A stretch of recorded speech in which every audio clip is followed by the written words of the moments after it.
Big boss ಮನೆ ಈಗ ರಾಜನ ಆಸ್ಥಾನವಾಗಿ ಬದಲಾಗಿದೆ. ಉಗ್ರಂ ಮಂಜು ಇಡೀ ಬಿಗ್ ಬಾಸ್ ಮನೆ ಆಳೋ ದೊರೆಯಾಗಿ ಮನೆ ಮಂದಿಯನ್ನ ಆಟ ಆಡಿಸ್ತಿದ್ದಾರೆ. ಬಿಗ್ ಬಾಸ್ ಗಿಂತ ನಿಮ್ಮ ಕಾಟ ಹೆಚ್ಚಾಗಿದೆ ಎಂದ ಹನುಮಂತಗೆ ಮನೆಯ ರಾಜ ಮಂಜು ತಕ್ಕ ಪಾಠ ಕಲಿಸಲು ಮುಂದಾಗಿದ್ದಾರೆ. ಕುರಿಗಾಹಿಗೆ ಮಂಜು ಶಿಕ್ಷೆ ಕೊಟ್ಟಿದ್ದಾರೆ. ಬಿಗ್ ಬಾಸ್ ಈಗ ರಾಜ ಉಗ್ರಂ ಮಂಜು ಸಾಮ್ರಾಜ್ಯವಾಗಿದೆ. ಈ ಸಾಮ್ರಾಜ್ಯದಲ್ಲಿ ಮಹಾರಾಜ ದರ್ಬಾರ್ಗೆ ಪ್ರಜೆಗಳೆಲ್ಲರೂ ಕಕ್ಕಾಬಿಕ್ಕಿಯಾಗಿದ್ದಾರೆ. ಹೌದು, ಬಿಗ್ ಬಾಸ್ ಮನೆಯಲ್ಲಿ ಹೊಸ ಆಟ ಶುರುವಾಗಿದೆ. ಈ ವಾರ ಕ್ಯಾಪ್ಟನ್ ಆಗಿರುವ ಮಂಜು ಬಿಗ್ ಸಾಮ್ರಾಜ್ಯದ ರಾಜ ಎಂದು ಘೋಷಣೆಯಾಗಿದೆ. ಅಂತೆಯೇ ರಾಜ ಮಂಜು ರಾಜಾಡಳಿತ ಮಾಡ್ತಿದ್ದಾರೆ. ತಪ್ಪು ಮಾಡಿದವರಿಗೆ ಕಠಿಣ ಶಿಕ್ಷೆ ಆಗ್ತಿದೆ. ಪ್ರಜೆಗಳೆಲ್ಲರೂ ಜೋರಾಗಿ ಉಸಿರಾಡೋದಕ್ಕೂ ಭಯ ಪಡ್ತಾ ಇದ್ದಾರೆ. ಇದರ ಮಧ್ಯೆ ಹಳ್ಳಿ ಹೈದ ಹನುಮಂತ ಸಖತ್ ಮಜಾ ಕೊಡುವಂತೆ ಮಾಡ್ತಿದ್ದಾರೆ. ಯಾರೂ ಮಹಾರಾಜನಿಗೆ ಎದುರು ಮಾತಾಡದಂತೆ ಇದ್ದಾರೆ. ಆದ್ರೆ ಹನುಮಂತ ಮಹಾರಾಜನಿಗೆ ಚಮಕ್ ಕೊಟ್ಟಿದ್ದಾರೆ.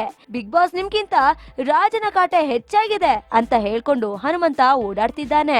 ಉಗ್ರ ಮಂಜು ಎಲ್ಲಾ ಪ್ರಜೆಗಳಿಗೆ ಯಾರು ನನ್ನ ಕಣ್ಣಲ್ಲಿ ಕಣ್ಣಿಟ್ಟು ನೋಡೋ ಹಾಗಿಲ್ಲ ಅಂತ ಹೇಳ್ತಿದ್ದಾರೆ. ಆಗ ಹನುಮಂತ ಮತ್ತೇನ್ ನೋಡ್ ಮಾತಾಡ್ಬೇಕಪ್ಪ ಅಂತ ಚಮಕ್ ಕೊಟ್ಟಿದ್ದಾರೆ. ಇದೇ ಮಾತನ್ನ ಕೇಳಿ ಮನೆ ಮಂದಿ ಬಿದ್ದು ಬಿದ್ದು ನಕ್ಕಿದ್ದಾರೆ. ಹೀಗಾಗಿ ಮಹಾರಾಜ ಮಂಜು ಧನ್ರಾಜ್ ಹಾಗೂ ಹನುಮಂತಗೆ ಶಿಕ್ಷೆ ಕೊಟ್ಟಿದ್ದಾರೆ. ಒಟ್ನಲ್ಲಿ ಮಂಜು ಆಡಳಿತಕ್ಕೆ ಮನೆ ಮಂದಿ ಸುಸ್ತು ಹೊಡೆದಿರೋದಂತೂ guarantee. Digital desk, public music.